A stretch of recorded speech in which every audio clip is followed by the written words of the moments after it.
No.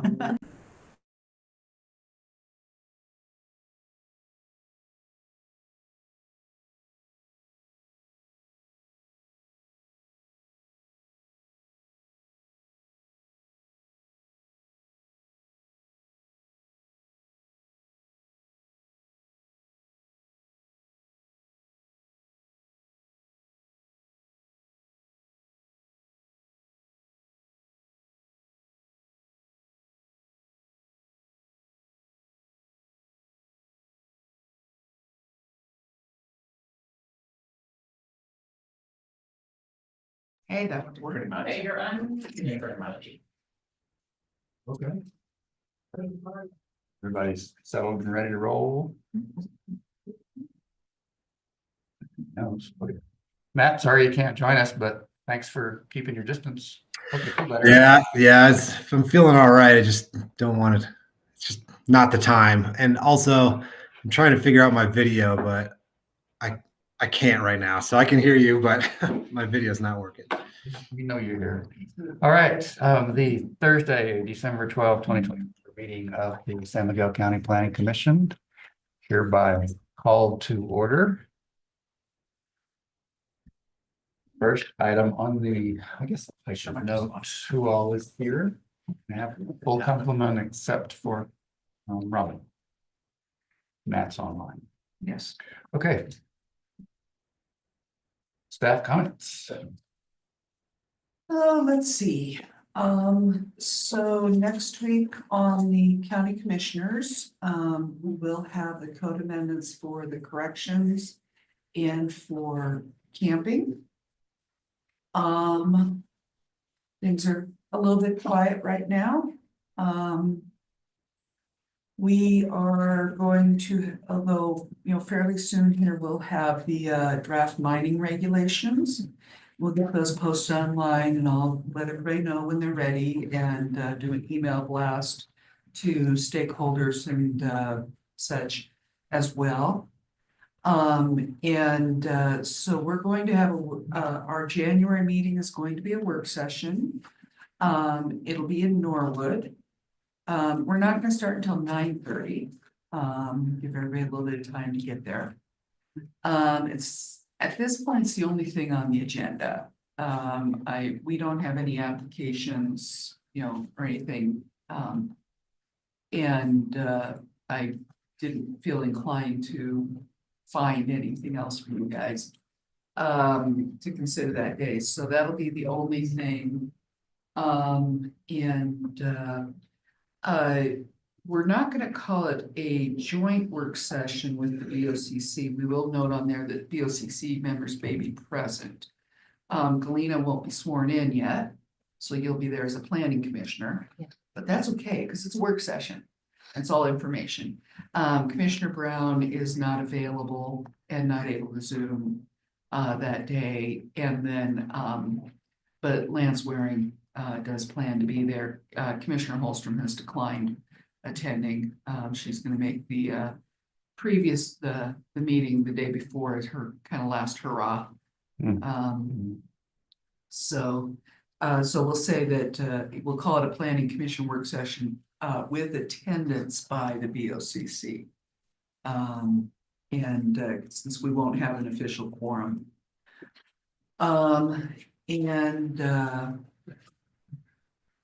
Other than that, John, got anything? We'll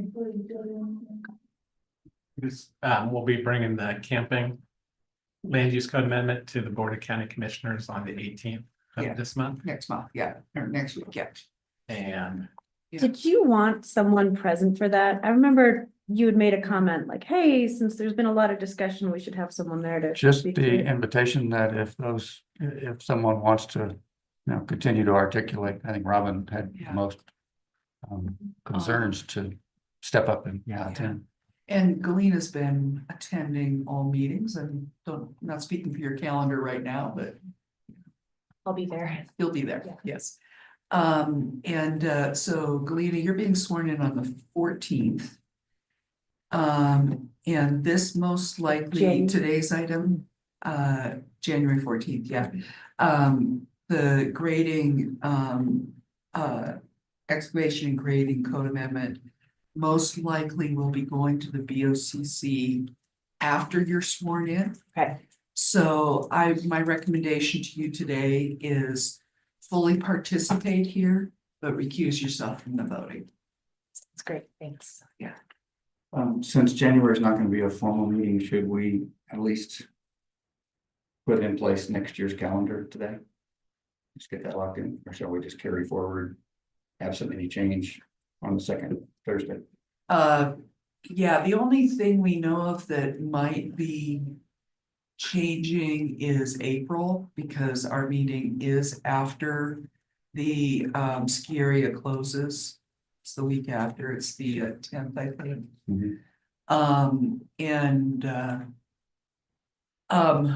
As we get closer to that, know whether or not we have any applications to consider and what they are.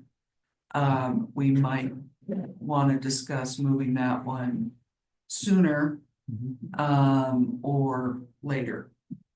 You know, if it's a Norwood type application, then, you know, we said, okay, well, Norwood's not in session. So, yeah, that's the only one that I know of that we might want to adjust. Okay, so Do we have a statutory requirement to meet monthly? If we don't have anything agendized, we do not have to meet. our January meeting is on the 9th, is that right? Yes, Mhm. yeah, so the 9th, Thursday, Norwood, starting at 9:30. And the only thing we'll have on there will be the mining regulations. Okay. Thanks. Anything else? Not that I can remember. Before we arrest the minutes, I made the comment before we started that under the new system, the minutes are, What's called action minutes. yeah, those are called to action, and it's not recording minutes, apparently. And Kay related that she went through the whole process of checking with the board about, okay, to switch to this and so forth. I don't care for it myself, but I just wanted to ask the rest of the team if you had a feeling about it one way or another. I think the main issue is only when we have some of these detailed, more contentious, more invested meetings, that's gonna be knowing that, granted that everything's available on replay. And we may have to just go with that, but anybody else read the minutes and go, oh, this is really different? Yeah, I think I agree with you.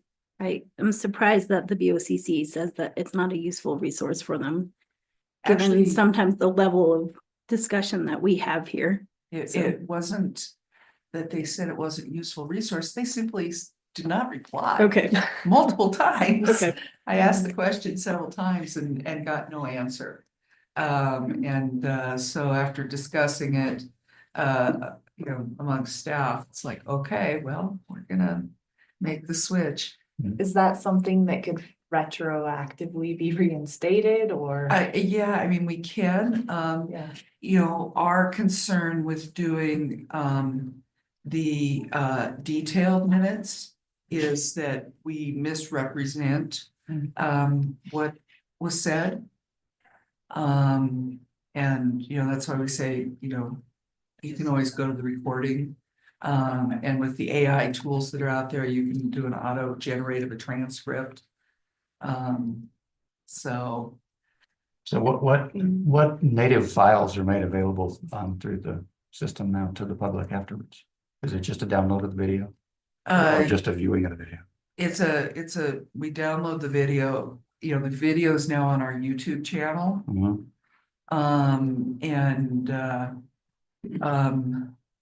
Is the audio recording separate or is that just the video? Audio's with the video. Yeah. I mean, this has been evolving. We used to have audio and video separately. Yeah, now it's all video, and like I said, on our YouTube channel. And all the many tools that are now available for transcription. Yeah, the tools are pretty awesome. So, I get it, but. Yes, ma'am. One thing that might help, I actually really like the abbreviated version because you don't have to wade through 2 hours of discussion in minute form. But maybe adding like, for example, on number 3, land use code amendment. A is the consideration, then Kay Simonson makes a PowerPoint, then there's a motion by Galena. Between the PowerPoint and the motion by Galena, there could be just another 1 or 2 sentences that says discussion of, and like kind of the main bullet points that we discussed. Discussion between the commissioners of doing this versus this or something, just to point people to the fact that there was some discussion and there might be a lot to listen to. Kind of number 4 is like what you were saying, did a little summary, because you guys got more in depth. Yeah, exactly. Commission discussed the amendment. Yeah, that's perfect. Or maybe, yeah, something like that, just to hint to people that there is something more there. That's a better example than the one above. Yeah. And when you take a recommendation that we've made to the BOCC, how much do you frame it in terms of the discussion we had? So using camping, I mean, it's, we always have planning commission action in our BOCC memos. The one for next week, it's pretty brief. It said, the planning commission discussed limitations on duration of camping on private property, but remove them out of concern over unhousing people. And that was like 1 or 2 sentences, really. We didn't go super detailed. But even that like hints to the fact that there was discussion. Here was what the discussion concerns were. I mean, it's more than just saying we made a motion. So Yeah. that's helpful. And in the packet, as we get to the BOCC packets, there's a lot of semi-redundancy because we're giving them whatever went out with the referral agents, probably. We're giving them what went to the planning commission, and then we're giving them the newest version. And you can, especially, like the camping stuff and grading and drainage even, you can see some switch from, referral to planning commission to BOCC. It does evolve. Yeah, if we're working on a document, the red line helps a lot. And we get all 3 too, so I get that. Yeah, well, I don't know if there's some middle ground here, but I just wanted to express my concerns about it. And Yeah, we'll take a look at it and see if we can't at least put a little bit of, a few more breadcrumbs in there. yeah, Without doing the full, so-and-so said this, so-and-so said that, we just really ran the risk of misrepresenting what was being said. Would it be possible to, just to address what Hallie was saying, like that little sentence in item 4 where it says what the discussion was, that maybe in parentheses you could put the duration in minutes, because if somebody sees this is what was discussed and it was a 5-minute discussion versus an hour-long discussion, it may express to the reader, oh, they talked about that for an hour. Maybe I should go look Go to at the that tape. on the YouTube versus they talked about it for 5 minutes, no big deal. Yeah, I think, at the very least, we can timestamp the minutes, presentation at this time, open to the public this time,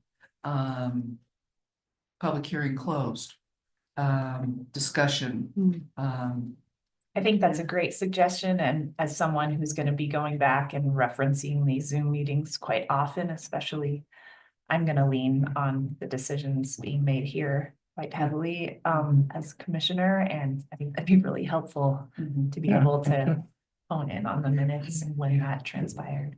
Nowhere to go in the video to find what you're looking for. Yeah. Well, and also know whether you have like, I got a 15-minute window to review this, or I need to carve out an hour out of my day to listen to it carefully. And if we think about some of our really long meetings, like, adopting the East End Master Plan is a, maybe that's not a good example, but that was an 8-hour meeting. Some of these meetings, Mhm. right, that it would be really helpful to just hone in on that. I think we can talk about that and figure out, ways that we can do that. A little bit of middle ground between us and the AI. That's good. Yeah. I did just remember on the, talking about the different versions. Hmm. So in the cleanup and corrections, amendment, something came up when the commissioners were at CCI, regarding, requirements for tribal consultation under the Brno Treaty, with regards to solar. It specifically talks about renewable energy requiring consultation. So we may be looking at further amending the solar section to define how that consultation works. That's the only thing we know of that by statute we're required to consult. But what I did do is add within the review agencies. So because we were updating the review agency definition or the referral agency definition. And I added in the Southern Ute and Ute Mountain Ute tribes. Excellent. And so it's there as a reminder to us that we need to be doing this. And then like I said, I'll talk to Tori about possibly adding into the process for solar tribal consultation and flesh out exactly what that is, because it can be significantly more than our standard 21-day review. Tribal consultation normally has occurred at the federal level as part of NEPA actions. Different agencies have very specific processes that they follow. Outside of their review, their standard review windows, it is standalone, so. Will that also impact oil and gas? Statute does not dictate oil and gas consultation or consultation for oil and gas that I know of. But we're double checking all of that stuff. Mining too, probably. Yeah.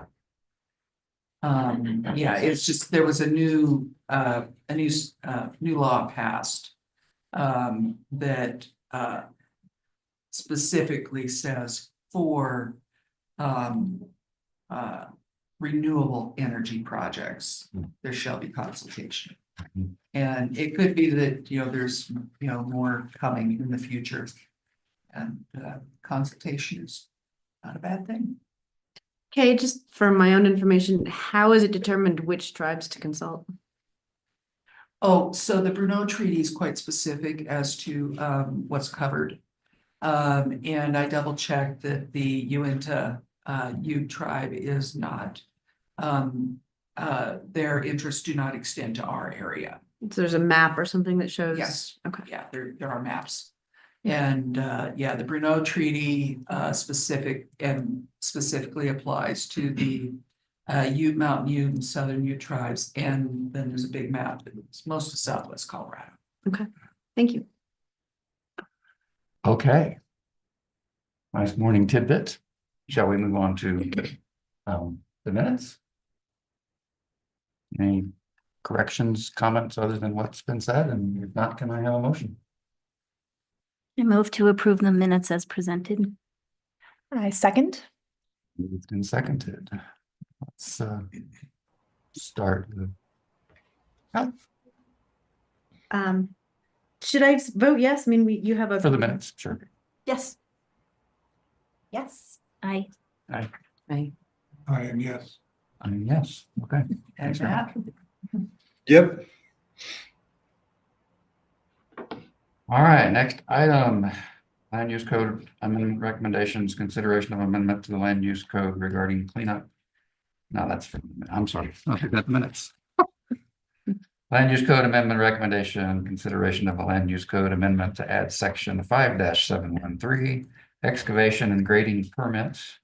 And amending section 5-502 DED driveways. Take it away, John. Morning, Planning Commission. We have before you a land use code amendment for adding a new section to the land use code, excavation and grading, and amending the driveway section of the code. The packet materials that were sent to the commission included staff memo, the draft amendment, meeting notice, and referral agency comments. And one of our referral agents are here, the building official Matt Gonzalez and building inspector Ben Chase. And they submitted comments for this item. Some background, staff has identified the need for a land use code amendment for grading and excavation and for driveways. And questions often have arisen over how much site grading can occur without a permit. Certain permits, such as a driveway permit, a development permit for new construction, or a wetland special use permit, may encompass impacts from grading.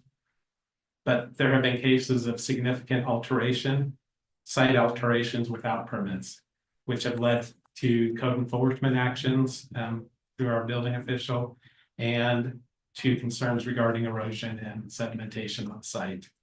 There have also been questions amongst staff when to require engineering for either a grading plan or for driveway plans. The planning commission at your November 14th meeting discussed the proposed grading and excavation and driveway amendments. Planning staff has incorporated those requested changes made by the planning commission and individual members to remove the standards specific to soil competency. Staff also, after the meeting, per the request, spoke with a PE and made changes after consultation with the local professional engineer and review of the comments received from the referral agencies. The proposed amendments include standards that will determine if a grading permit is required. When are they required? If there are 50 cubic yards of excavation or cut and fill not associated with the construction of the building or structure, and also including ponds constructed at 24 inches of depth, we will require a grading permit. Normal grading activity associated with the following: agriculture, water wells, on-site wastewater treatment systems, trenching for the placement of utilities, foundation construction with a valid building permit, trail or road construction by a governmental entity, or right-of-way maintenance and construction with a valid road and bridge permit would be exempt from obtaining a grading permit. Some of the considerations that we will consider in reviewing these permits will include total area of disturbance, the cut and fill, slopes, grades, and geohazards. The draft also includes requirements for grading and drainage plans, and the review of grading and drainage plans would be an administrative process. Areas of larger disturbance, those larger than 1,000 cubic yards, with steep slopes, taller cuts or sites in geohazard areas may require preparation by a licensed engineer. The application requirements for the amendment include the following: a location map, which clearly identifies the area of disturbance, a site plan, which includes the area of disturbance plus those surrounding items of interest to the planning department. They require a vegetation plan and weed control plan, and those projects that are greater than 1 acre or a cumulative acre will require bonding for the re-veg and weed control. Engineering would be required if there were 1,000 cubic yards of disturbance, and this is a change from the work session.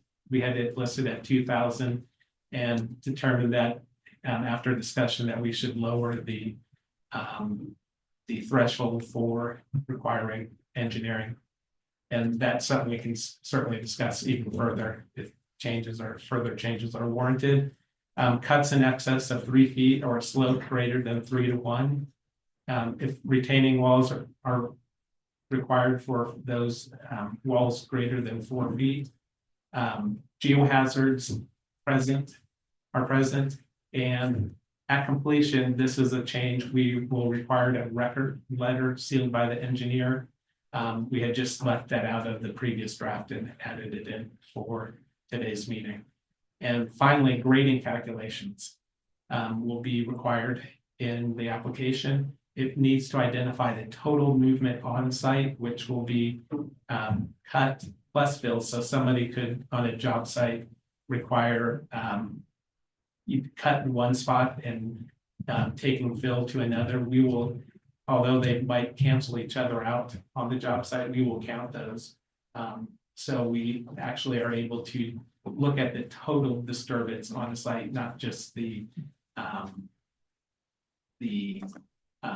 actual disturbance on the site, even if they add fill in a certain area.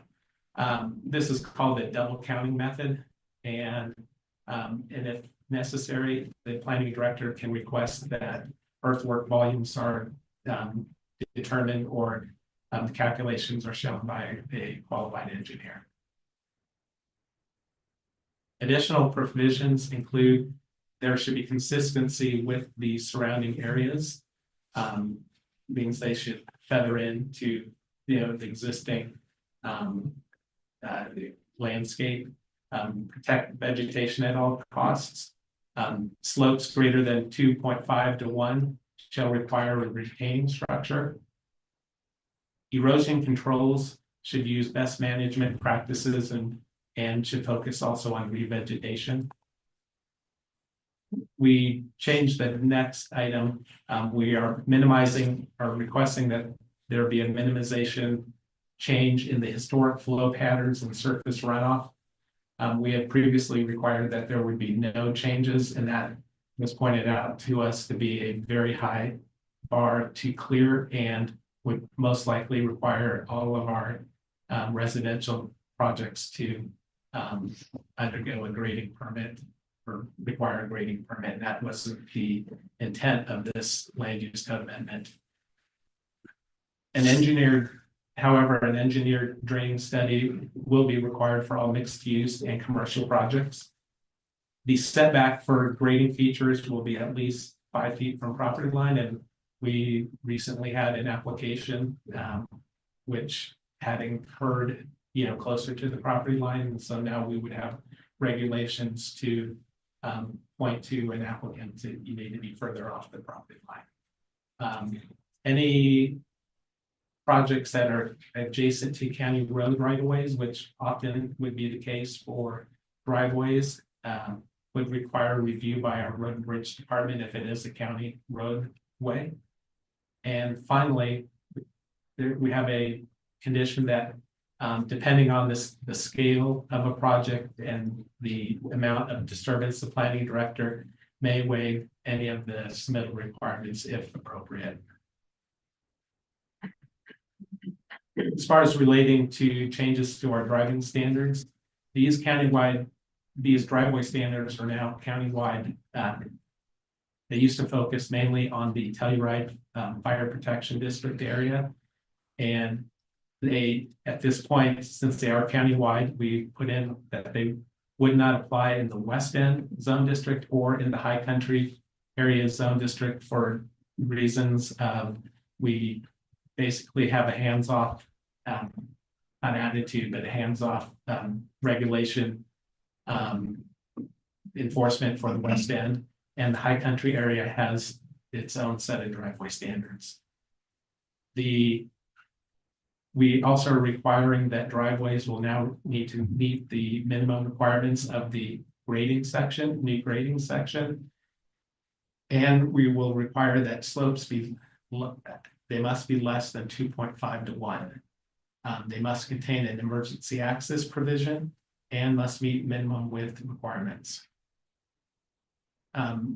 Also new to the driveway standards are the requirement of engineering. This is a big change for us and a really useful tool for staff to be able to require engineering for driveways with a grade of 6% or higher, a transitional grade of 8% or higher, or if they're longer than 500 feet. And similar to grading projects, we would require an engineer's record letter at the conclusion of the project. The following listed agencies were sent a referral where we request comments on the proposed amendment, and we received comments from those highlighted in yellow. Mike Bordonia had a concern and wondered how staff could quantify the cubic yards of materials disturbed prior to an application being submitted, and it's our expectation that applicants would identify the number of acres or cubic yards disturbed. And we have a provision in the code that if we have questions about whether the application before us is accurately identifying the number of cubic yards disturbed, we can also refer it to an engineer if necessary. Ryan Rigetti had asked that language regarding stormwater and excess hauling be included in the amendment, and we did it. His comments were received a little bit before we sent out the referral comments, so we had already included a provision for drainage off of the site, and we relaxed that somewhat to not be so triggering of requiring a grading permit on practically every project that we see come through. And we also commented that excess hauling, this is already a requirement in the road and bridge permitting section of the code, and also a requirement for road and bridge to administer those permits. So we're not adding that into this permit itself or this amendment. What is excess hauling? Can you explain that? There's a certain threshold, and if I'm going off the top of my head, and I believe it's Yeah, so number of trucks, weight, all of that, there's an assumption that there'll be a normal hauling or normal traffic activity. But if it meets the threshold specified in the code for trips and weight and all these different factors, then they have to get a permit from the Road and Bridge Department. Key thing there is, we put in conditions on timing, and also may require bonding.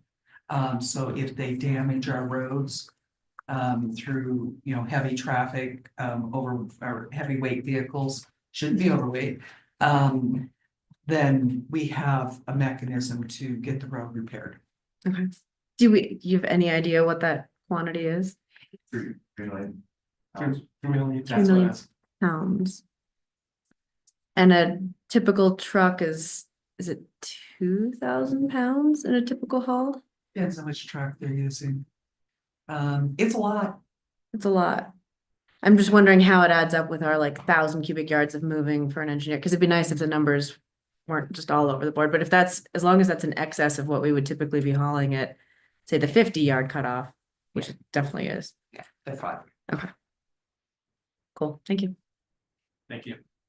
Matt Gonzalez, county building official, suggested or requested that a Colorado licensed professional engineer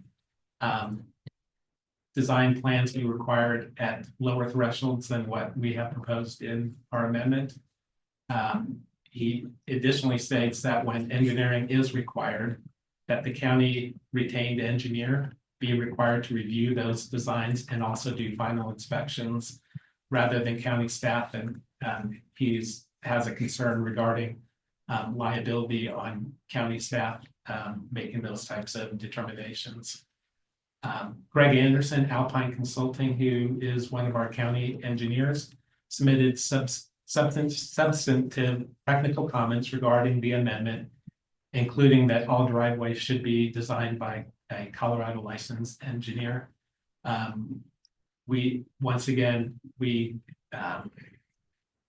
staff has integrated most of the comments that he has made. However, we have not gone to the full extent of requiring an engineer for all jobs.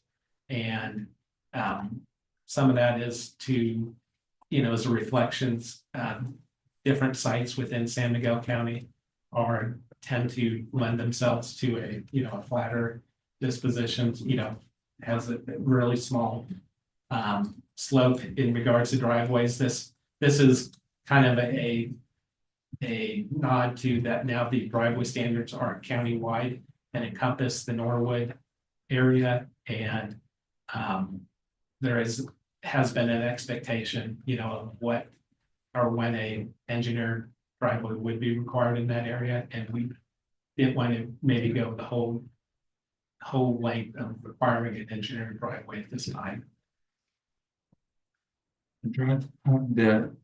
The interest in attaching a driveway to a county road requires a permit from Road and Bridge anyway, right?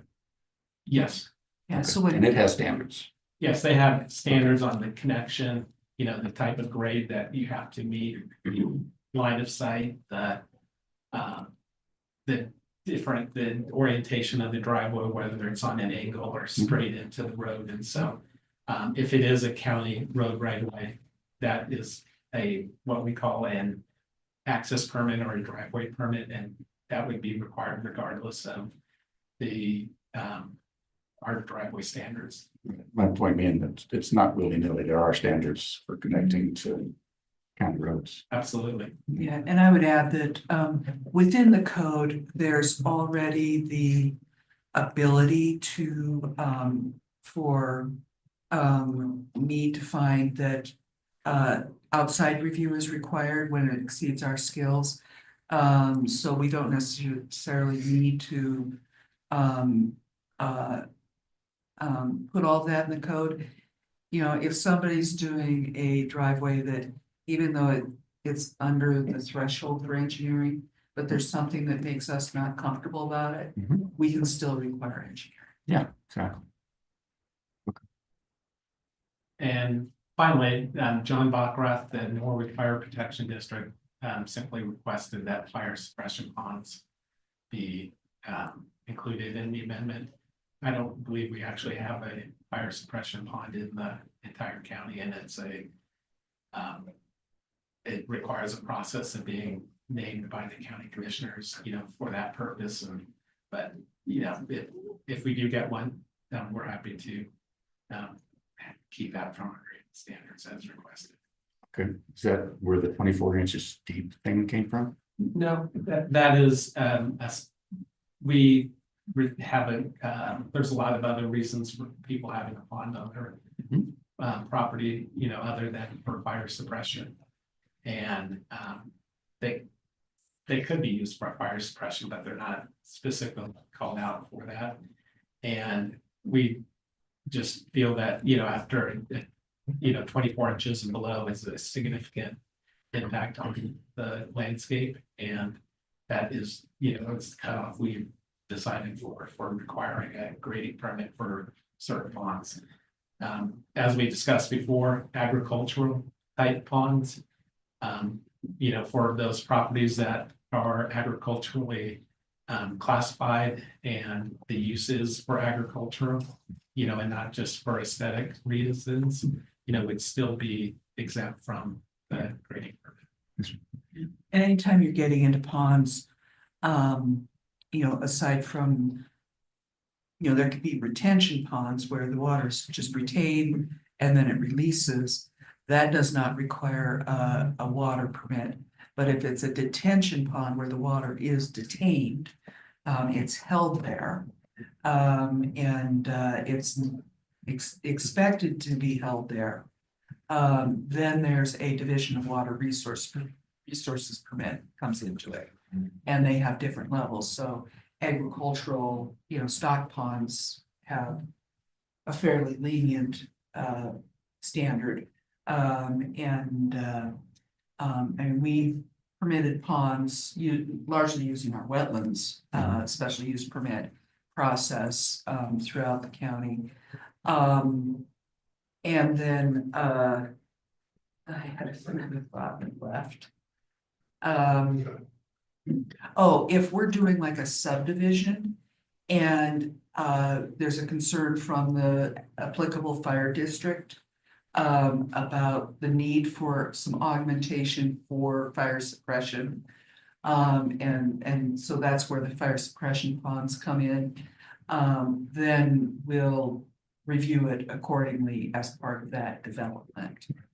But you know, fire suppression ponds, they're not gonna come in on the individual property level. I recall there was a, I remember right, the camping permit that we gave outside of Norwood by the cemetery has a pond. There's a pond and there was some discussion as to whether or not it'd be available for fire suppression. It's not an official fire suppression pond. Okay. Okay, thanks. So, I mean, there has been some robust comments received, you know, for the amendment, and we're really grateful and happy to have received those, and I'm assuming that Matt may have some further comments at the appropriate time. The meeting agenda was published in the Other Daily Planet and the Norwood Post on 28th. And to date, we have not received any public comments regarding that.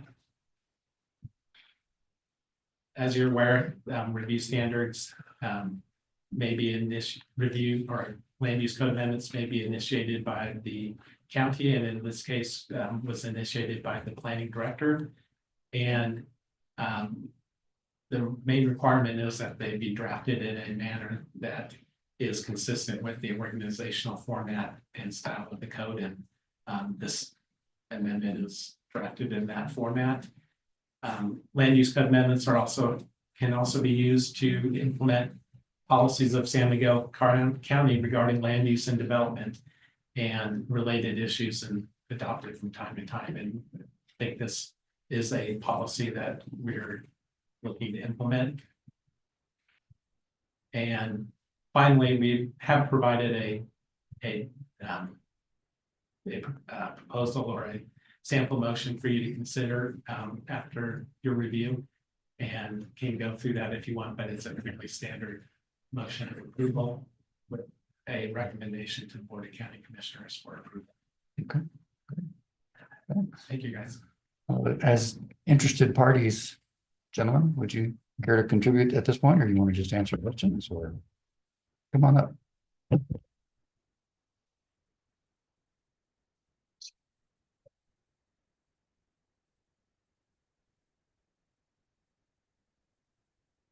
Yeah, what would you like, Mr. Lee? Just Matt, if you have anything to elucidate or comment on as far as the things we've done so far? Yeah. It's just in addition to what John presented and to contribute to the discussions we've had as staff, and you know, we work together in kind of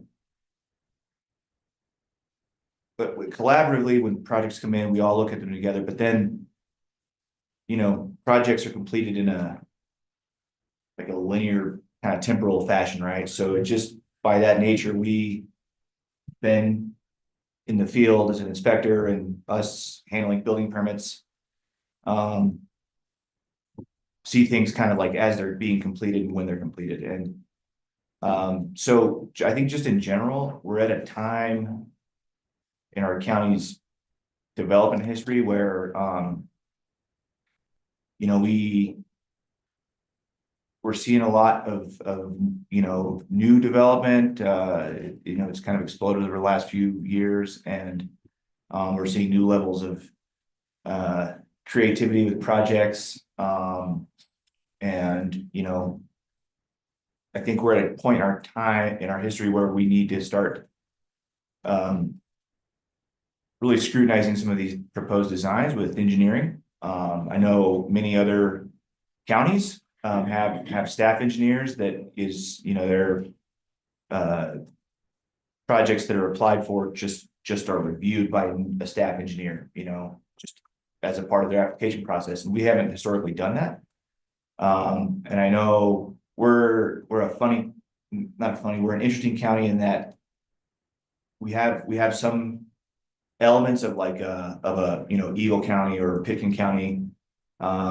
What we also have some elements of a very rural county, you know, and we have to treat all those people with the same kind of with equity, you know, and when they apply for permits and things. So I understand, you know, we want to maintain kind of our legacy, as it were, with you know, making things feasible for people. We don't want to be obstructionists. We don't want to you know, inhibit anyone's ability to develop their property, as you know, as their, I mean, this is why we live in this country, in this part of the world, you know. And on the other hand, though, when we as staff are put in situations where we kind of all look at each other and say, like, I don't know if that's a good design. I don't know if that's an unsafe situation. I don't know if that's going to cause problems down the road. You know, I'm not an engineer, and so to have some code that clearly defines, and I would argue for the threshold should be lower for when engineering is required. When we have to make subjective decisions, it really puts a lot of, it takes a toll on us in a lot of ways. It can eat up time. It can make our communication with applicants kind of, you know, it can be frustrating for the applicants, frankly, if we're kind of dancing around whether or not we're going to require something and kind of have to make that decision. We know, I think as human beings, we weigh what something may cost someone, right? And so to be able to have the standards very clear and defined so that we just apply the standards, we don't have to make subjective decisions. I think you know, this is a good step in the right direction. And I would invite you guys to consider just that. I mean, not so much what's it going to cost someone to get an engineer, but as a whole, what's better for our development community, and allowing us to equitably, you know, apply those standards without using subjectivity. Do you have any suggestions on what that lower threshold should be, where it should be set? I mean, I would have just general recommendations. My quick response to that is I am not an engineer. And while I have some feelings about, you know, and some observations, Ben may well have some additional insight, and you're welcome to come up here and chat if you'd like.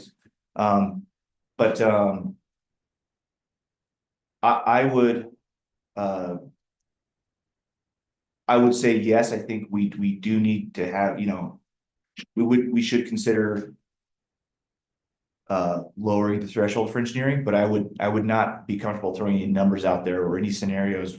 I would prefer to come from an engineer directly, right? And the recommendation that we have from an engineer is that they all should. As an engineer, I would also say that engineers like to engineer things. So with full respect to the engineering world, I don't think every driveway needs an engineering design. Right. And for what it's worth, I had included in well, I tried to communicate this in my comments, so I'll just say it now. I think and I know you guys do a ton of work and you've done great work. It can be easier sometimes to say rather than engineering is required in this scenario, in this scenario, in this scenario, it's almost easier to say engineering is required, except for in these, you know, instances. That's kind of the way the building code works in some ways. You know, generally permits are required. And there's about a list of about 11 things, you know, where permits are, they're exempt from permits. And so just to kind of, it would, if it's effectively written the same way, it's just kind of a different shift on, like, you know, driveway permits are, engineering for driveways is required. Unless it's really flat and there's no wetlands adjacent or something, you know what I mean? So that's just a conversation piece more than anything, but I kind of said what I kind of thought I wanted to say, and but I'm happy to answer any other questions, or I'll stick around just to. If you would, yeah. Thanks. Ben, did you want to contribute anything? No, particularly, I think Matt did a pretty good job. Can you come up to the microphone? Yeah. Yeah, let's get you on the record. Tea there. No, I think Matt did a pretty good job of summarizing things as far as input we have on things. I don't have any any real concrete numbers to throw out as far as thresholds go. Something I think is perhaps a bigger discussion, but is worth considering as well, is without the expertise of an in-house planning engineer, in a lot of ways it incentivizes raising the submission requirements, requiring engineering for a lot of things. And that's one way to address that issue, but perhaps down the road with an in-house engineer in the planning staff, those thresholds could be relaxed and you have a higher review threshold and lower design standards for application. But there are two possible ways to address making sure that people are doing earthwork in a way that's sustainable, not going to cause erosion or site stability issues for themselves or neighbors. But there are possibly two ways to look at that in terms of requirements and that path forward to a little bit higher design standards overall. Okay. But if we take a middle road with a moderate threshold and we have a healthy referral escalation process, I mean, I presume if you're reviewing something and you say this needs an engineer, you're going to be heard at that level.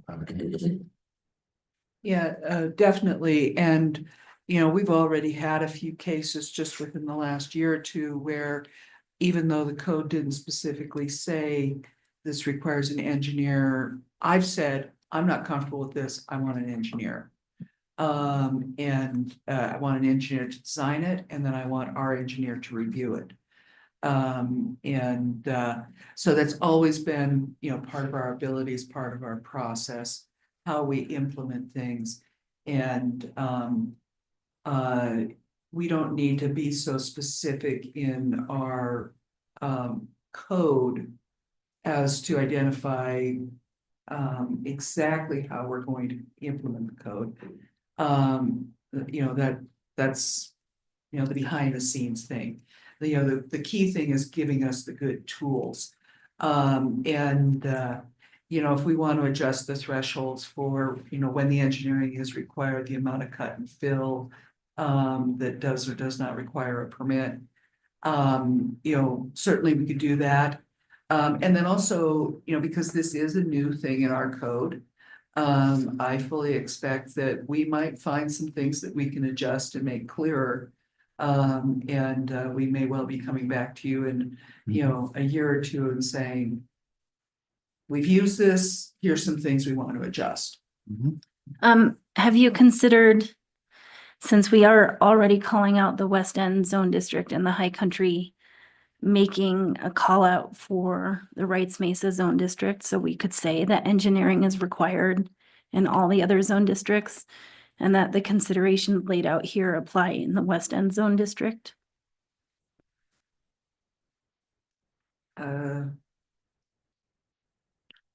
Is that because you're concerned of pushback from? Well, West End? it seems like we're trying to balance like maybe the cost of getting an engineer for your driveway versus like the cost of your entire project, and that could be Yeah. very different in that part of the county.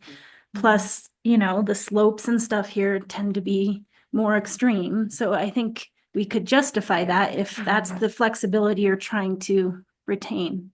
Yeah. And we have that flexibility, I think, in the standards or in the thresholds that we've intimated. It, you know, there's a big difference between a 12% graded slope and then a 6% graded slope where we require an engineer. We've tried to dial back where an engineer is required from our maximums that we allow. I guess that what I'm you're just trying trying to to get? speak to the complexity that Matt says they're dealing with in terms of individual property owner is trying to determine what they're required to do. And so this might be a way to make it just more cut and dry. You know, so for a lot of the, for example, the Wrights Mesa driveways, you know, they're not gonna have a problem with the grades. You know, just, you know, it's not as steep. In most places. In most places, there may be some spots where they do. There's also, the thing that might be a trigger is if the driveway is more than 500 feet long. You know, so if somebody's, you know, way far back off, you know, a road, that might be when it comes in, but the engineering, I think, will, the detail and the cost will be commensurate with the complexity. A fairly level driveway that's over 500 feet long is not as difficult to engineer as a driveway over 500 feet long that's steep.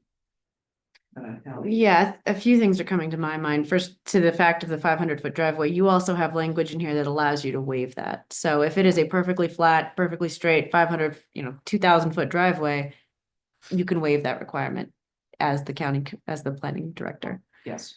The other thing I would say, I actually take issue with excluding things like the West End from some of these requirements, because these requirements are intended to protect life and safety, and that's what engineering is really intended to do.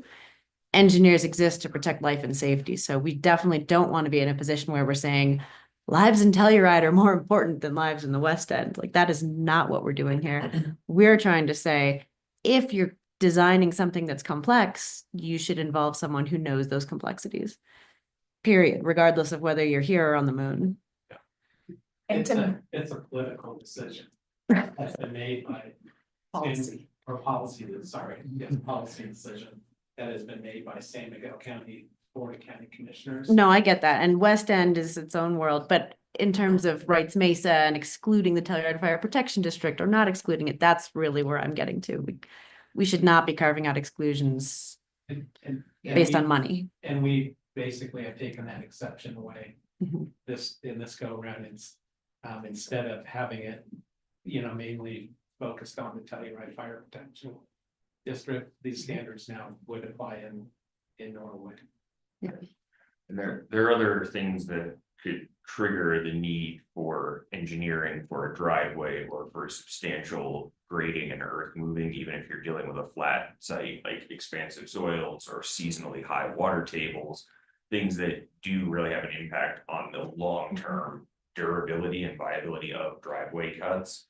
So there's, even if we're not dealing with really rugged topography, there are still strong reasons to potentially have those requirements at certain driveway lengths, thresholds like that, depending on the site. And a fair amount of Wrights Mesa is agricultural and therefore exempt. Farmers can do what they need to do on their property, yeah. and that's appropriate. And Um, just, well, sorry. I would also suggest that controls should be extended to Wrights Mesa. The framework that similar to what we have now, what we're proposing, because water conservation and water flow is a big part of what the regs are about. And we know how sensitive Wrights Mesa is about water flow, and rightly so. So And just for clarity, you know, West End Zone District is a different zone district from Wrights Mesa Rural Agriculture Zone. Right, I misspoke there. I meant Wrights Mesa. yeah, we generalize sometimes. Yeah. What I was Totally saying different though was zone that we would use what is proposed here for Wrights Mesa. And then east of that, we would basically say an engineer was required. Oh, So you're saying to omit Wrights Mesa Rural Agriculture from these? No, Okay. basically, the other way. because the standards being proposed still allow some subjectivity, which is what I think I heard Matt saying was somewhat difficult. That as proposed, they would apply to Wrights Mesa. So there would still be an increase in what was required there, but it wouldn't always be required. But then east of that, they would always require an engineer for the driveway, which is a standard that I think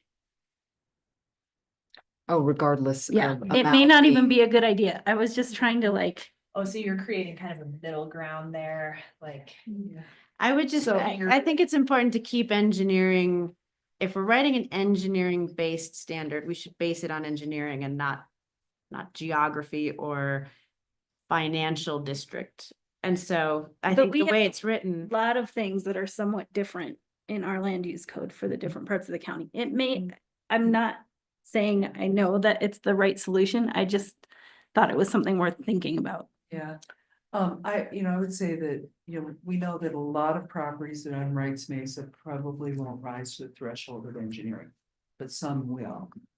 A lot of the properties that are in the eastern part, so in the Telluride Fire District. A significant number of them are going to rise to the threshold of requiring engineering. But there's still some lots out there that It won't. the drivers are gonna be pretty short. They're not steep. Not too many out there. There are still some. So Okay, and I would rather not put into the code that in the Wrights Mesa zones. Engineering isn't required unless the planning director says so, because I'll be fighting that, might say, I'll be fighting that. well, no, all those same Yeah. standards of, the same objective standards would trigger it. Yeah. I have one unrelated question. When it says that government entities are exempt, is that just the county or is that like municipalities, CDOT? What does that cover? So CDOT's right of way is CDOT's right of way. We have no review, no authority over it. County rights of way, would be exempt. Municipal actually is a little bit of a different thing. We often enter into agreements with them. Where they take responsibility for their permitting. But we've had some involvement, say, with the some of the work that's been going on out adjacent to the valley floor that's Forest Service.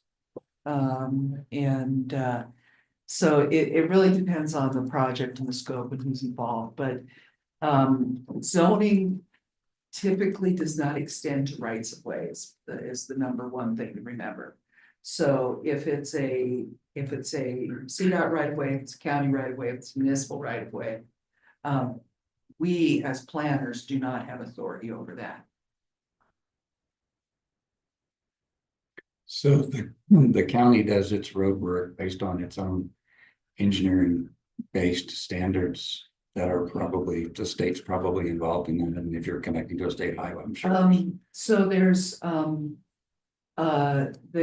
the section 5-5 does have road design standards. And that's based on a lot of the state and national standards that exist for roadways. There's a lot of manuals out there that they follow.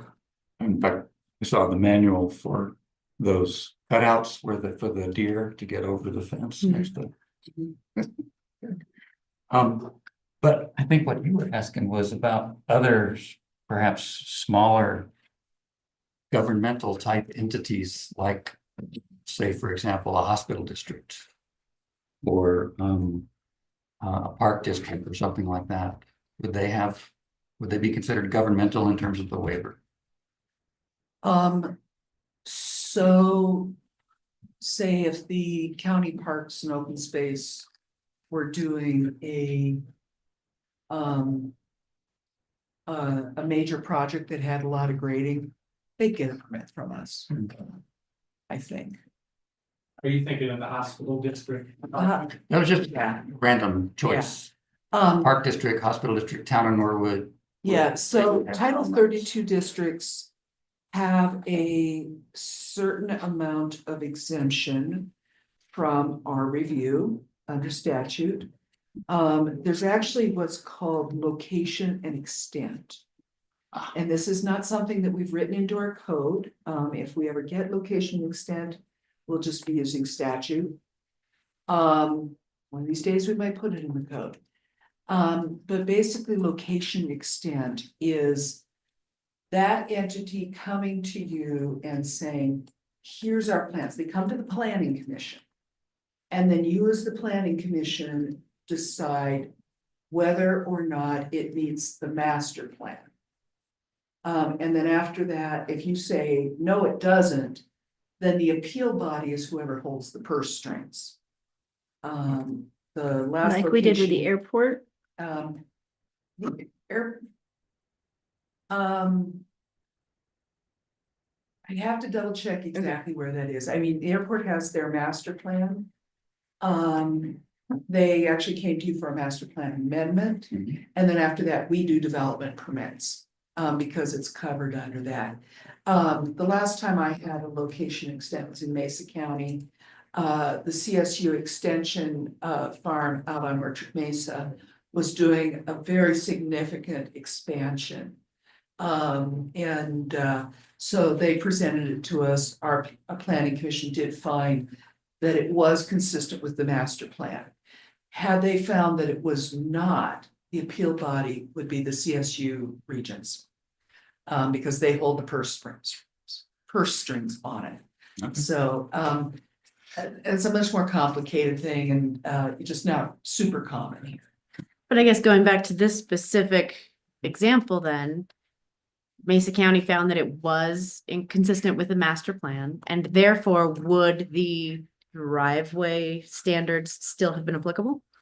So it was a pretty level site. And they still had to, meet the access requirements, onto the county road. They have very similar standards up there, to what we have here, in terms of width, angle, sight distance, all of that. They still had to meet that because that is our road, our That they're infrastructure. accessing. Likewise, if a property had accessed onto a state highway, it would be CDOT stipulating those. But within their property, they could, do whatever they needed or wanted to do. Within their, provided it was consistent with the master plan. So that does give other entities latitude. But like I said, they're pretty rare. And what we're really looking at then at that point is if there's how does it meet the county infrastructure? Definitely if we saw that they were planning something that, we had major concerns that it could cause impacts to life, safety, they're just really not gonna design that. So, Sure, like in the instance of Pathfinder that's coming to mind and thinking Mhm. about what's gonna need to happen there, Yeah. it's like And- heavy engineering. and I can't speak for, the The the future. future on Yeah. this and, But the this decisions will that we have. apply to the future, so. Yes, it will apply, and it's been the county's position to follow the land use code.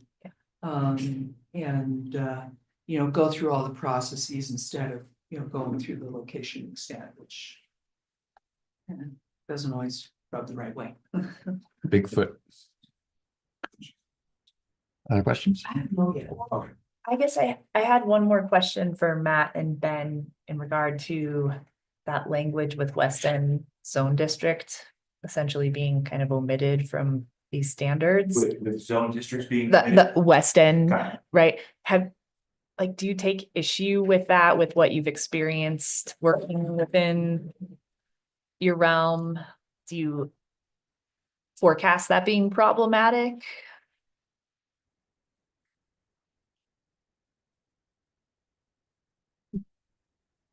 I would put that question in the same bucket as like development and building permits as a whole in the West End. Hmm.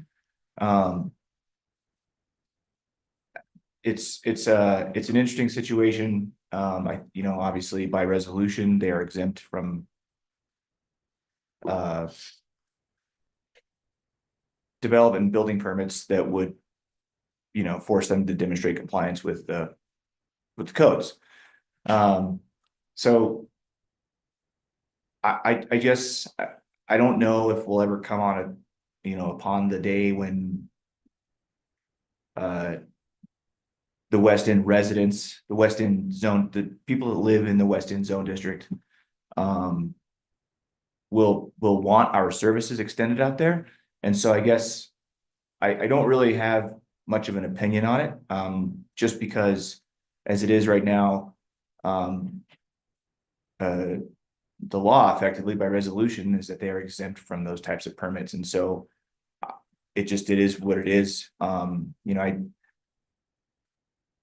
I and don't really have a preference, I suppose, if they, they should be or should not be, just because it is not currently, and so that's a decision that's beyond my scope. It'll be up to the residents that live out there and the county commissioners to consider that at some point someday, based on kind of what they want is what I suppose. But Kay, what would you say? yeah, so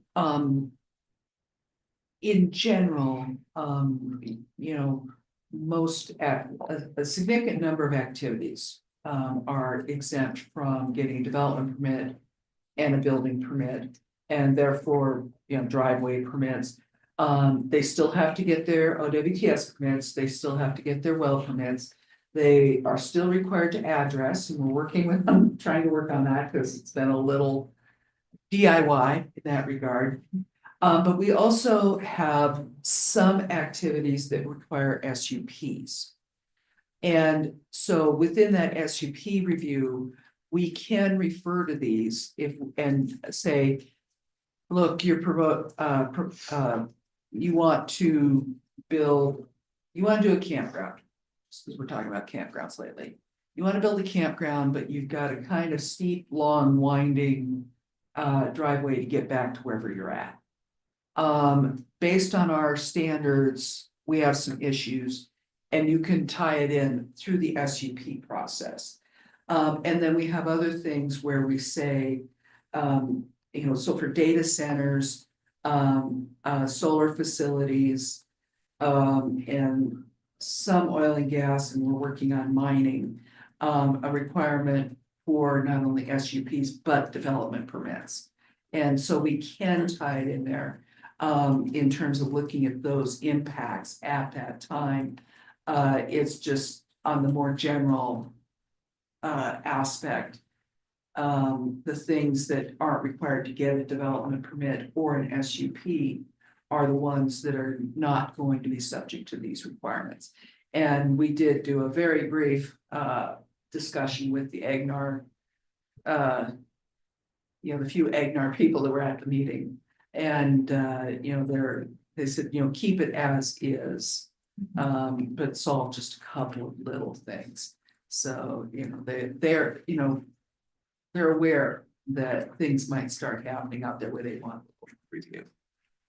And just off of that, I think if I remember correctly, our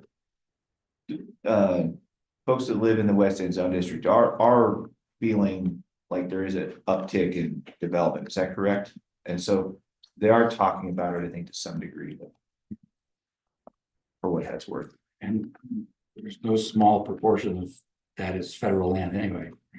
Correct.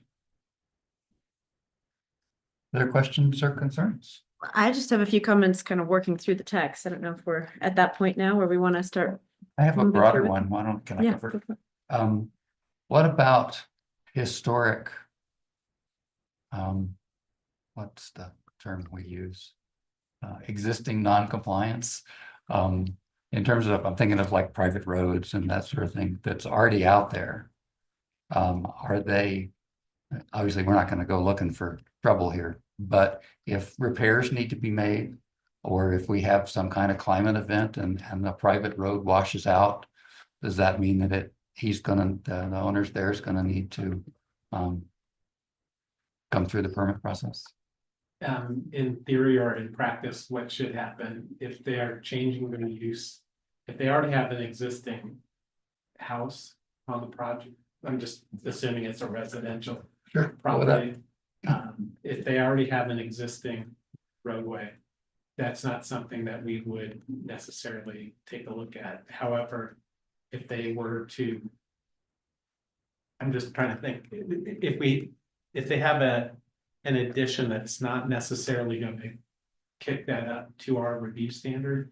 But I'm thinking if they have a, significant remodel or it might be something we look at if it's a health and safety. Well, I'm thinking more in terms of damage, repairing damage to whatever the excavation originally was.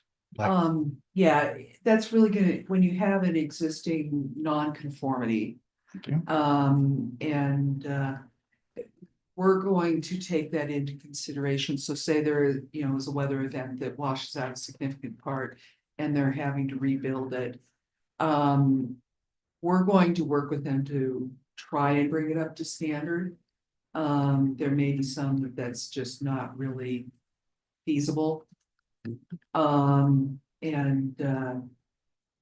So very, very specialized case by case. all right, thanks. All right, so I think the draft that you've put together here is strong, and I like it. I mean, I think it speaks to what the building department is talking about with having specific engineering things to point to. Some of my questions are more related to like, are we over engineering this section instead of just referring things to an engineer? So I guess my first comment would be in section 5-713B, applicability. We say grading, excavation, or placement of fill in excess of 50 cubic yards. Further down, and in a very different part of this section, we talk about double counting. So I think if that 50 cubic yards is double counted, we need to spell it out right there. In my mind, I don't think the 50 cubic yards should be double counted. I think it should be 50 yards of grading or excavation or placement and not essentially 25 yards double counted. So I would not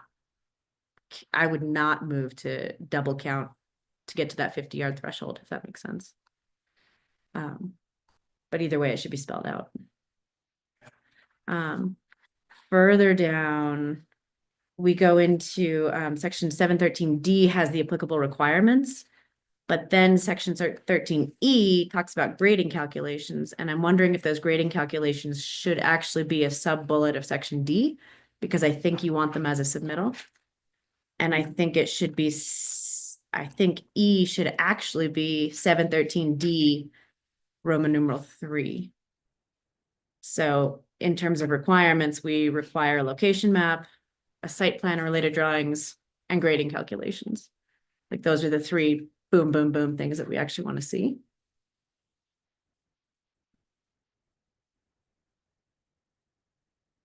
Otherwise, it doesn't really say when you actually want those grading calculations. And that then is where the grading calculations talk about double counting. And again, in my mind, the double counting threshold is a little low if it's actually at the 25 yards of grading and therefore 50 yards double counted. Am I being clear there? I don't know if we want to go into a discussion of that or not. So what you're suggesting is changing 5-713E to be 513D, Roman not numeral, Roman numeral 9. Roman numeral 3. I would put it right up top because that's Oh, you usually when you're putting grading a package together, a design package, it's map, drawings, calcs, and then you would go into revet, Oh, I and then you would say we also require an engineer's seal and that sort of thing. okay? Would you also like to move 6 up to become 4 then? Where's 6? 6 up to 6 for projects that exceed the amounts listed herein. that would be a very applicable place to do it. Yep. And then everything still needs weed control. Everything still needs the disturbed services. Yeah, I think that makes sense. Everybody follow that? Yeah, that's. Totally. One thing I would just say about the 50 and instead of counting 25, our engineer who did review this suggested that we lower that. See, 20. It depends on what you're doing, right? If you're out on Wrights Mesa, just moving some dirt, who cares if it's 50? If you're on the valley floor and you're cutting into a steep hillside, it makes a difference. And that's where I really like what is currently item 6, where you spell out when you need engineering. It's not just the yardage, it's the cut of the slope, the depth of the slope. That's where we really care what you're doing. So yardage, yes, it matters, but really it's how badly are you apt to mess things up that could affect other people or life and safety. That's just my opinion. It's it's a quantifiable, which is really helpful for us in determining whether you need a permit or not. And once again, I'm gonna come back to that example in Placerville of homeowners just moving soil for drainage reasons, and if they're on like reasonably not flat ground, but pretty flat ground, but it created quite a bit of a domino effect. And that is covered Issues. in other ways here. That's, yeah. But it is kind of more like quantifiable, like this X amount of dirt being moved is gonna potentially really affect the surrounding. Yeah, they were moving dirt within their property. It wasn't all import or export. And yeah, it's caused major issues. The 50 yards is my opinion. If others feel strongly a different way, I'm not gonna fight for it. How do you feel about the 1,000? I love it. I think lowering that from 2,000 was very applicable. Because that's a lot of Still material. 31 loads and a 16-yard That's a lot of material. dump truck. Yeah. It's really the lower threshold that I'm thinking like, if I want to go push some dirt around, like, who cares? But if I'm pushing dirt on a steep slope, if I'm pushing dirt near the property line, if I'm changing flow patterns, that's what really matters. Or if I'm doing a big project, that obviously makes a big impact. But you know, how big is big? It depends if I have a 1 acre lot or a 100 acre lot.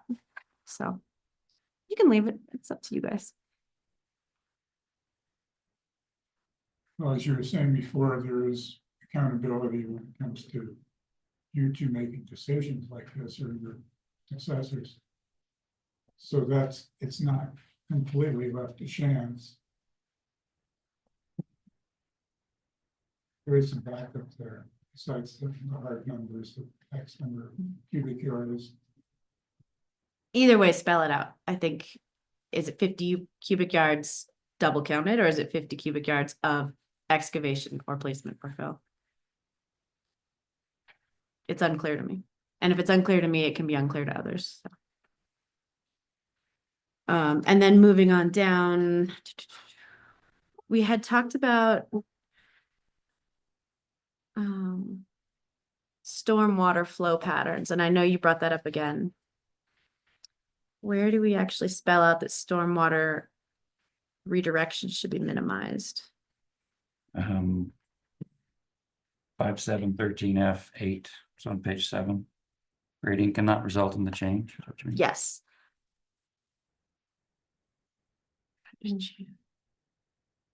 I would strike through the property, because grading you touched on this earlier, but grading inherently changes flow patterns. It just does. So grading cannot result in the change of historic flow patterns and stormwater and surface runoff through the property. That's just, like you said earlier, that's impossible. If you're going to grade, you're going to change flow patterns. But we certainly don't want it to change it in offsite runoff. And that gets back to Galina's example where you want to move the stormwater around your house, go for it, but it still has to exit your property at the same spot. And I think that's an important distinction. So what is the exact change to the language you're suggesting? Just strike out through the Strike through property the nor. So it's a grading cannot result in the change in historic flow patterns of stormwater and surface runoff in or offsite, just Can I period. push back just a little bit? Sure. Just when you say through the property, it's talking about an entrance and an exit. In my mind, it means in the middle of the property. Yeah, So this, when we were saying through, we were thinking upstream, downstream. then let's say that. Yeah. Yeah, just say that then. Because again, in my mind, I'm thinking like, okay, I've got it coming in at the northeastern corner and I actually want to route it around my house so it doesn't wash me out. But I can't just send it off the east side either. It needs to go back to wherever it exited If you reroute it around your house, you've changed the historic flow. through my property. And that should be fine. But it needs to enter and exit in the same spot. And just by taking that, I think it says. That's what the intent is. Is to control that. State it clearly, yeah. State it clearly. Grading cannot result in the change in historic flow patterns of stormwater and surface water runoff onto or off the property. That's clearer to me anyway.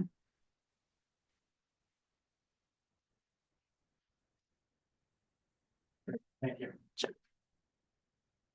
I think those were my biggies. I have a real quick question. Is that just for the permit, when a permit's required standards, does that involve, is that included like wind engineering is required? That's just So- a standard. That's just period, Okay, all grading. so. Is it? And I'm sorry, I'm trying to pull it up, but my battery's not that, but is that something that's verifiable? Who would verify that?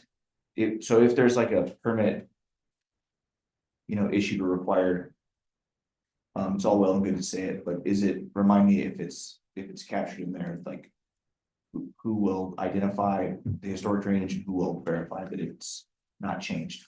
Will be at whatever stage of review, or level of review. So staff will be using it in our review permits. The engineer will also be using it if it goes to them. The applicant should be using it in designing their project. If they have an engineer, it should be used. So every step gets used. In my mind, it also applies to a 10 cubic yard project though, because we're just saying that this is the grading standard. You don't have to apply for a permit over 50 yards, but if you're just gonna go out and move any dirt at all, you can't go within 5 feet of your property line, you can't change the historic flow patterns, and so your neighbor would dob you in. If your neighbor's like, hey, now it's draining into my front yard, they can go and complain to the county. Yeah, people can do very minimal things with big impact. Yeah. And that applies to a lot of things in life, but. That's one that you can't write regulations to control every aspect of every potential use and or abuse. Say there's a culvert. And all of a sudden you do something that totally impacts that culvert and that impacts, and it didn't take much, maybe a couple rocks. But that's just gonna be something that we're gonna have to deal with as situation arises. Yeah, that would come up under a complaint scenario. Exactly. I think what Matt is getting to, and I can see this, also coming through in the county manager's project, is say we have the Placerville situation happening. Are we as staff gonna be able to identify, well, that's 14 cubic yards right there, that's 12 right there, you're at 26 now.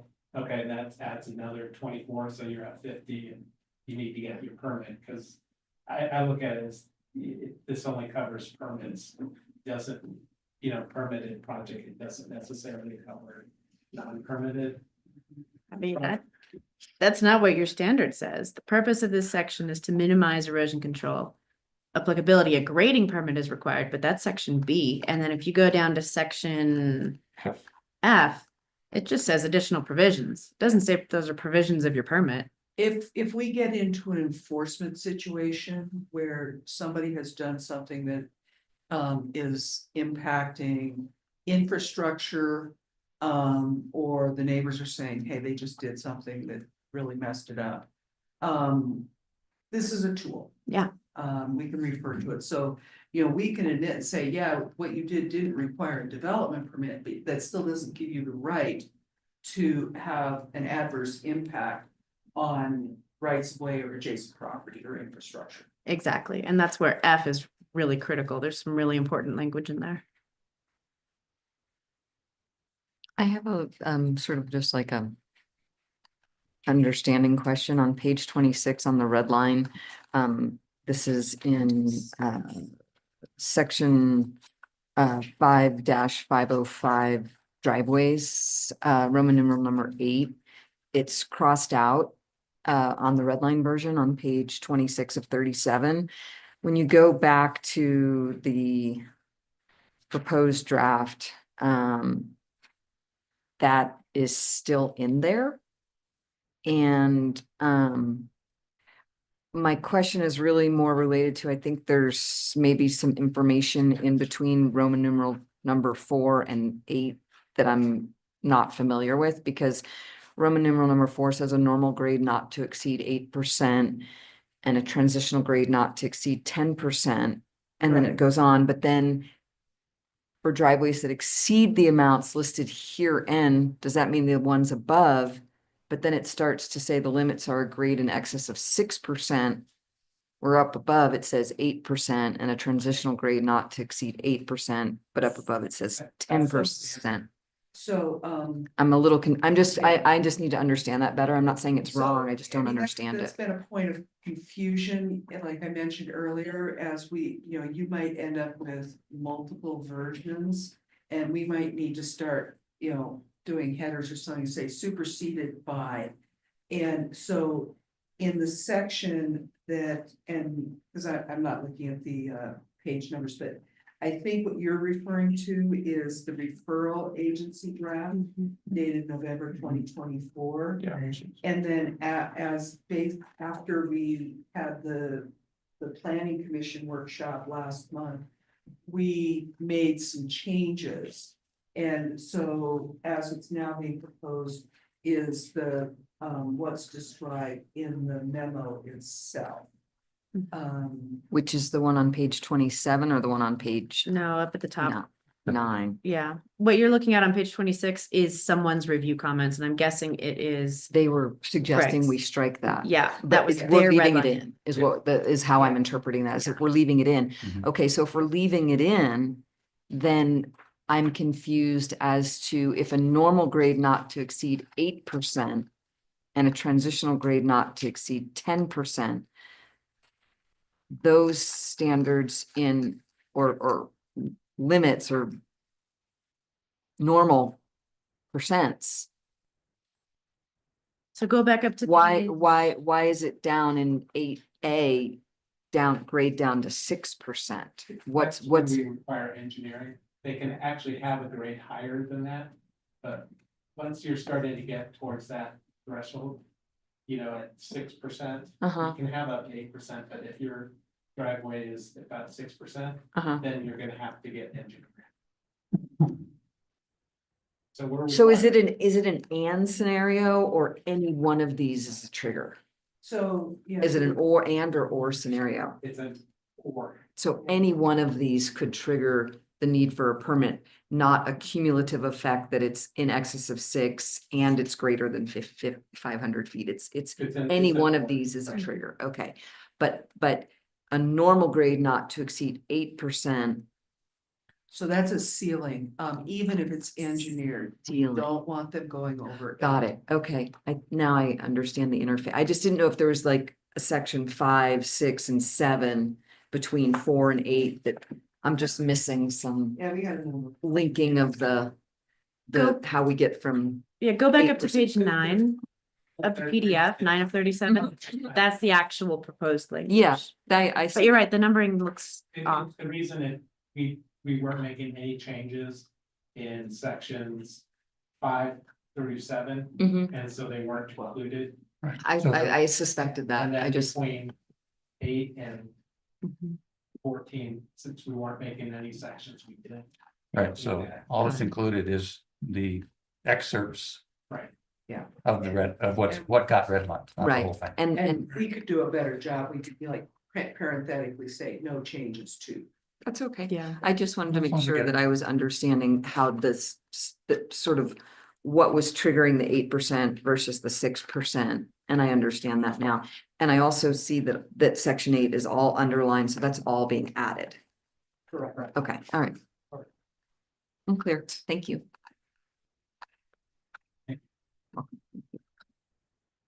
I have a little one on 5713K. 713, like I said. Okay, all the way to the end. Is the planning director gonna waive any of the submittal materials, or is she gonna waive any of the submittal requirements? Um, Materials I better, can't waive requirements. We can make a finding that the requirement is not applicable. but you can waive materials because Yes. they're not needed. Okay, Yeah. all right. What are materials then, like the grading calculations? Yeah, submittal materials, any of the packet. I said, So yeah, any of the application requirements, we do this routinely, in our general application requirements, affordable housing plan. 99.9% of the time, that's not applicable. So we just say not applicable. This submission requirement is waived. And then, in terms of review standards, what we say is not applicable or no impact.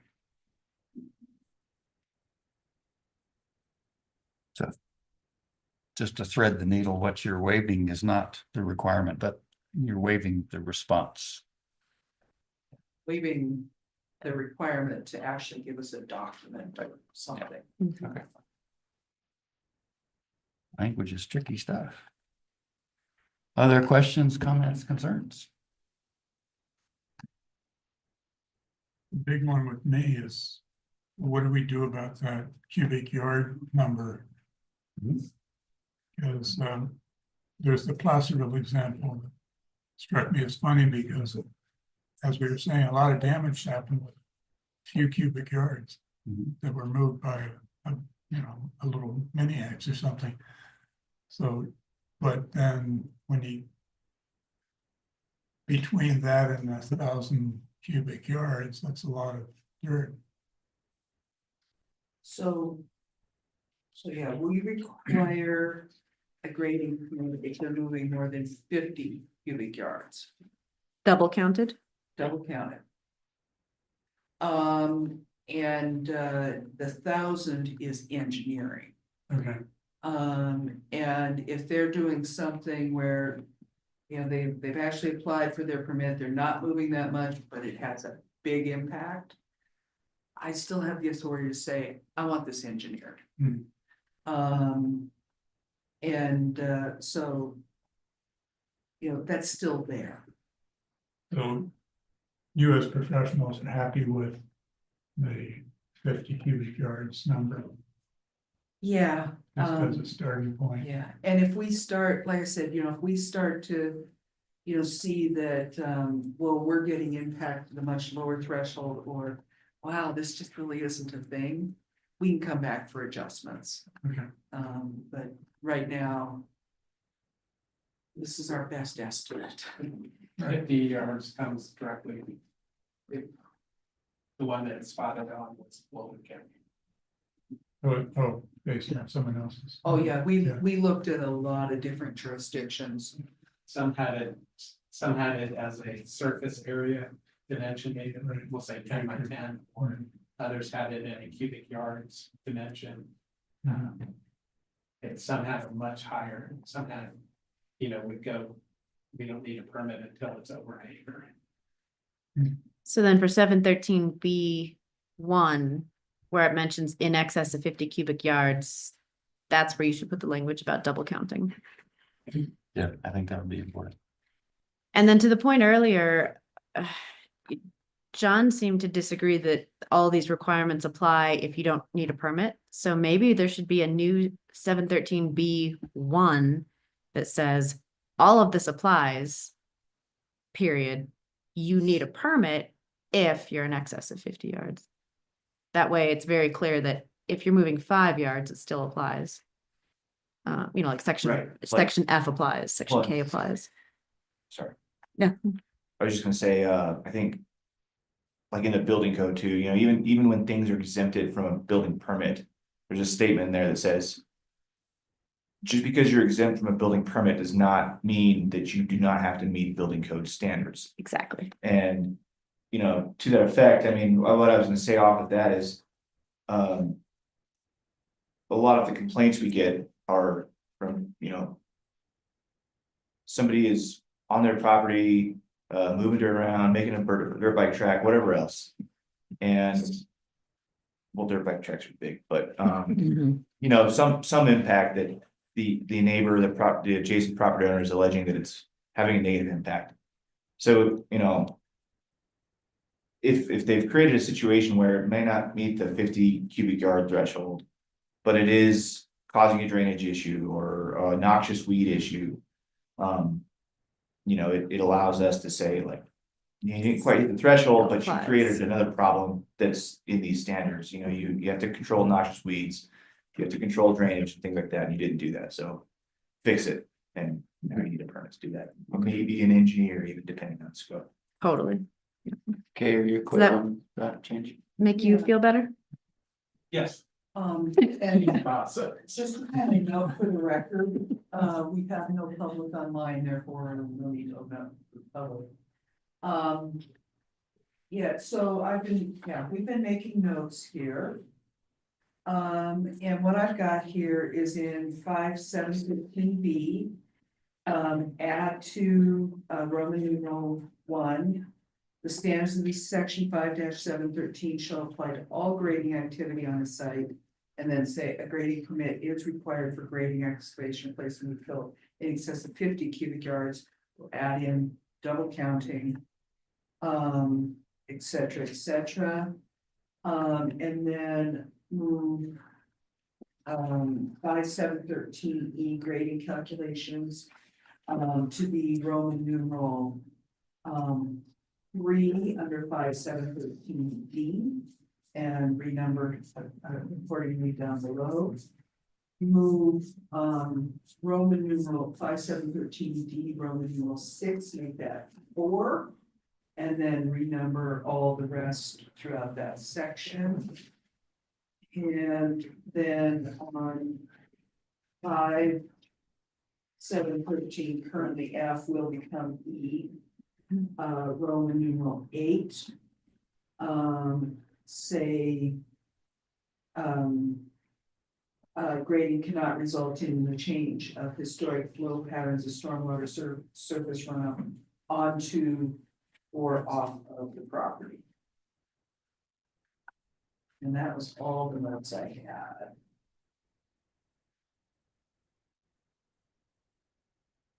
Okay, that's all that I have. And Did you give us a draft motion? Yes. So if somebody wants to, at this point, say. I move. Et cetera, with the changes as described by staff. Mhm. I'd be happy to. And if we don't have any public, I don't have to open public just because. We've noted it.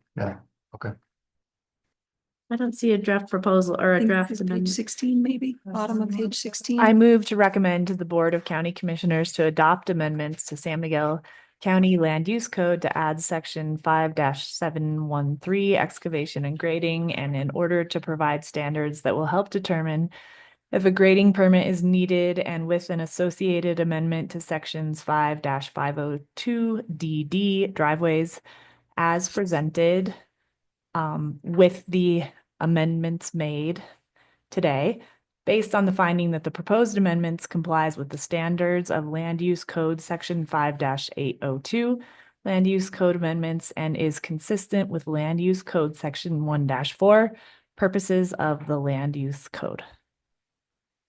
I second. Okay, moved and seconded, discussion and vote. I agree with our conclusions, I vote aye. Okay. Skip me for a second. Yes, ma'am. Actually, should I be making the motion since I need to recuse myself from the vote? You might wanna, might wanna back up, you Yeah. might wanna rescind your motion, rescind your second. Thank you. I'll rescind. Oh, yeah, I didn't catch that. And then somebody else make the motion. Can I make the go ahead. I'm- rescind yourself. I'm going to rescind the motion that I just made. I'll make the motion she just made. Just like, we need to rescind the second. I already did. Oh, okay. Do I need to state Okay, all that again? okay, go Would ahead. you like me to make that full motion I again? think it'd be helpful. Okay. Yeah. I was thinking about front. I move to recommend that the Board of County Commissioners adopt amendments to the San Miguel County Land Use Code to add section 5-713 excavation and grading. And in order to provide standards that will help determine if a grading permit is needed and with an associated amendment to sections 5-502 DD driveways as presented with the exceptions noted by our planning director.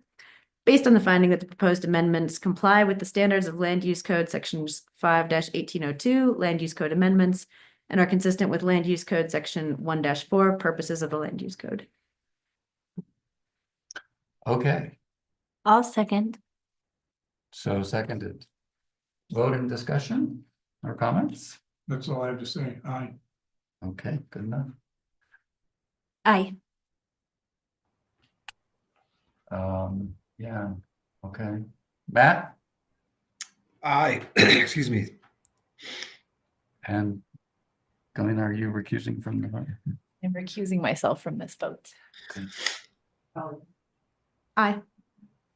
Okay, chair votes aye. I would like to add a note to the county commissioners that I think it would be at some point in the process, we need to be thinking about how we're going to get the PR out. Make sure that Viking rents to people who find out that they have these regulations and that all the usual suspects know what's going on.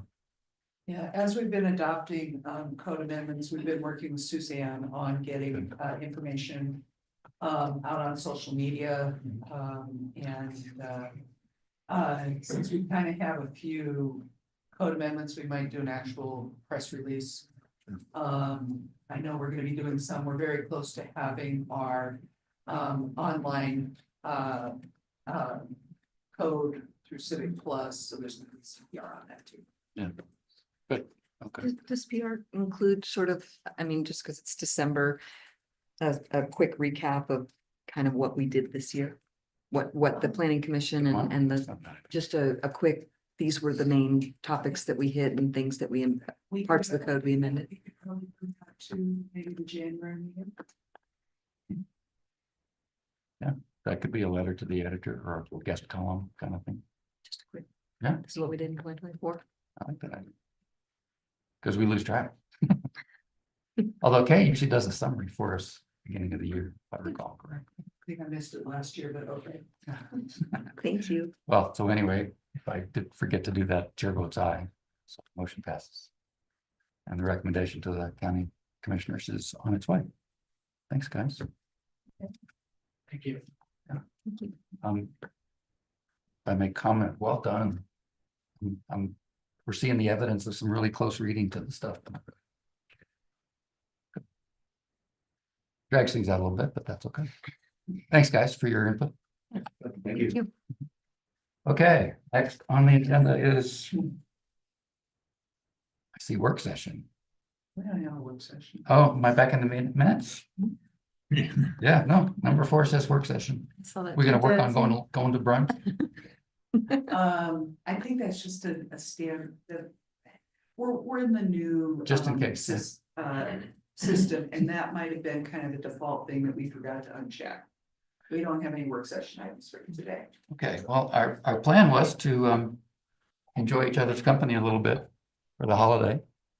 Do we wish to do that now, or do you guys have other bookings this afternoon? My expectation was that probably 11-ish, and we're almost there. We would adjourn to the commissioner. Okay. Let's adjourn to the Chop House and meet up at 11 o'clock so people can check their phones and stuff. I gotta go get a credit card. Okay. All right. Thanks very much, guys. Well done. Meeting adjourned.